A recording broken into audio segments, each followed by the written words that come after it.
আজকের এই বিশ্লেষণে আমরা এমন একটা গভীর তাত্ত্বিক রহস্যের জট খুলতে যাচ্ছি যা যুগ যুগ ধরে বহু মানুষকে ভাবিয়েছে। আমরা এমন একটা বিষয় নিয়ে আলোচনা করব যা শোনা মাত্রই মনের ভেতর অসংখ্য প্রশ্নের জন্ম দেয়। আচ্ছা, মূল বিষয়টায় আসা যাক।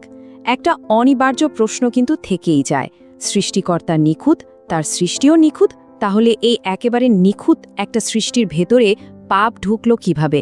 লুসিফারের মতো একটা নিখুঁত সত্তা, যার ভেতরে শুরুতে কোনো পাপই ছিল না, তার ভেতরে পাপের উৎপত্তি হলো কোথা থেকে? বিষয়টা বেশ অদ্ভুত একটা স্ববিরোধিতা, তাই না? এই প্রশ্নের উত্তর খুঁজতে গেলে প্রথমেই একটা খুব সাধারণ ভুল ধারণা ভাঙা দরকার। মূল বিষয়টা বুঝতে এই অসাধারণ উক্তিটার দিকে নজর দেয়া যাক। Sin is not a substance which has its own existence. অর্থাৎ পাপ এমন কোনো বস্তু বা জিনিস নয় যার আলাদা নিজস্ব কোনো অস্তিত্ব আছে। এটা কিন্তু ভীষণ গুরুত্বপূর্ণ একটা পয়েন্ট। পাপ বাইরে থেকে উড়ে আসা কোনো জীবন্ত পদার্থ নয়। আর এখানেই চলে আসে প্রাইভেশন অফ গুড বা ভালোর অভাবের ধারণাটা। এর মানে হলো পাপ কোনো বাইরের আক্রমণকারী নয়, বরং স্বভাবগতভাবে অত্যন্ত ভালো এবং নিখুঁত কোনো কিছুর অভ্যন্তরীণ অবক্ষয় বা পচনকেই আসলে পাপ বলা হয়। একটা ভালো জিনিসের ভেতর থেকে পচে যাওয়াটাই হলো পাপ। ব্যাপারটা কিভাবে কাজ করে সেটা একটা খুব পরিচিত উদাহরণ দিয়ে বোঝা যাক। ধরুন একটা নিখুঁত লোহার রড খোলা বাতাসে অযত্নে ফেলে রাখলে কি হয়? প্রথমে পাউডারের মতো একটা স্তর পড়ে, তারপর ছোট ছোট বিন্দুর মতো দাগ, আর শেষে গর্ত হয়ে পুরো লোহাটাই নষ্ট হয়ে যায়। এখন ভাবার বিষয় হলো, এই জং বা মরিচা কি বাইরে থেকে উড়ে এসে লোহার উপর বসেছে? একেবারেই না। লোহা যখন বাতাসের সংস্পর্শে আসে তখন সে নিজেই নিজের ভেতরে এই পচনের সৃষ্টি করে। ত্বকের উদাহরণটাও ঠিক একই রকম। সুস্থ ত্বকের রোগ প্রতিরোধ ক্ষমতা কমে গেলে ফোড়া বা ক্ষতের সৃষ্টি হয়। এখন কোনো বিশাল ফোড়া কি বাইরে থেকে উড়ে এসে ত্বকে আটকে যায়? অবশ্যই না। শরীরের ভেতরের স্বাস্থ্য যখন খারাপ হয়, রোগ প্রতিরোধ ক্ষমতা যখন কমে যায়, তখন শরীর নিজের থেকেই এই ফোড়ার সৃষ্টি করে। আরও একটা দৈনন্দিন উদাহরণ দেওয়া যাক। প্যাকেটজাত খাবারের কথা ভাবলেই বিষয়টা পরিষ্কার হয়ে যাবে।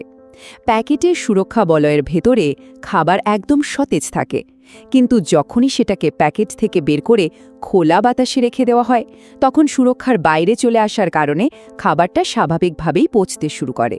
লোহার মরিচা, ত্বকের ফোড়া বা খোলা খাবারের পচন, এই সবগুলো উদাহরণ কিন্তু একটা মূল বিষয়ের দিকেই ইঙ্গিত করছে। পাপ বাইরে থেকে আসা কোনো বস্তু নয়, এর জন্ম হয় ভেতর থেকে।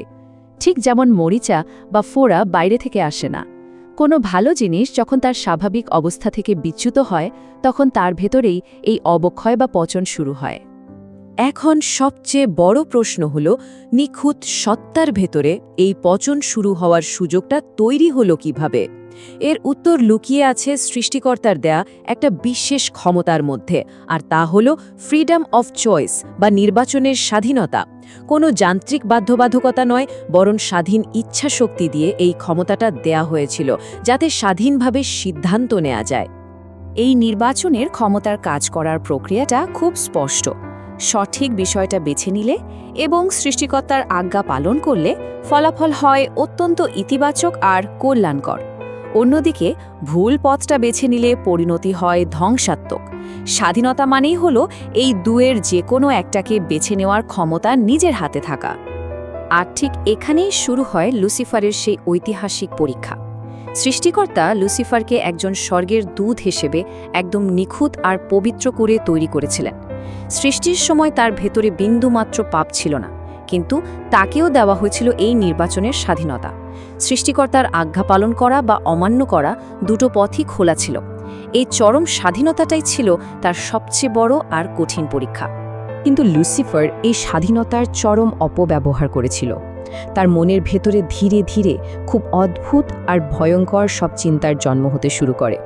সে ভাবতে থাকে, আমি অন্যদের চেয়ে উন্নত, আমি সৃষ্টিকর্তার সমকক্ষ, আমি মেঘের উপর দিয়ে ওই সিংহাসনে বসব, আমিও এই পৃথিবী চালাতে পারি। আর সবচেয়ে ভয়ঙ্কর ভাবনাটা ছিল, আমি স্বয়ং সম্পূর্ণ বা স্বাধীন। এই চিন্তার মাধ্যমে একটা নিখুঁত সত্তার ভেতরে অহংকার বাসা বাঁধতে শুরু করে। এখানে সবচেয়ে গুরুত্বপূর্ণ বিষয়টা হচ্ছে, এই অটোনমাস বা স্বয়ং সম্পূর্ণ হওয়ার মারাত্মক ভ্রান্ত ধারণা। এর মানে হলো এমনটা বিশ্বাস করা যে আমার উপরে আর কেউ নেই, আমি সম্পূর্ণ একাকী এবং সবকিছু স্বাধীনভাবে পরিচালনা করার ক্ষমতা আমার একারই আছে। লুসিফারকে তৈরি করা হয়েছিল সৃষ্টিকর্তার অধীনে, কিন্তু যখনই সে নিজেকে সম্পূর্ণ স্বাধীন, ক্ষমতাবান আর সৃষ্টিকর্তার সমকক্ষ ভাবতে শুরু করল, ঠিক তখনই তার সেই আদি নিখুঁত সত্তায় ফাটল ধরতে শুরু করল।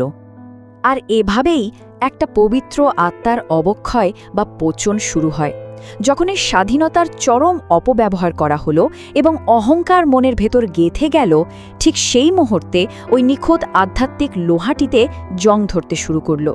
এই অহংকার, এই অবাধ্যতাই ছিল সেই পচন যাকে আমরা পাপ বলে থাকি। এটা বাইরে থেকে উড়ে আসা কোনো জীবাণু ছিল না, বরং নিজের স্বাধীন ইচ্ছার ভুল প্রয়োগের ফলেই তার ভেতর থেকে জন্ম হয়েছিল। সৃষ্টিকর্তার অনুগ্রহের মধ্যে থাকলে আত্মা সতেজ থাকে, সুরক্ষিত থাকে।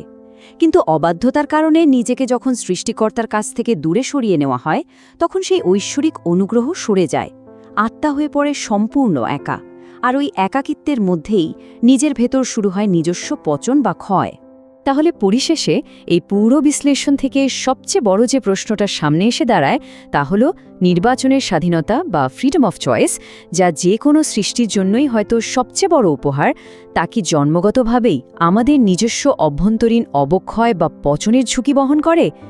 এই অমূল্য স্বাধীনতায় কি একই সাথে চূড়ান্ত উন্নতি অথবা মর্মান্তিক ধ্বংসের চাবিকাঠি? বিষয়টা গভীরভাবে ভেবে দেখার মতো, তাই না? আজকের এই তাত্ত্বিক বিশ্লেষণ এখানেই শেষ করছি।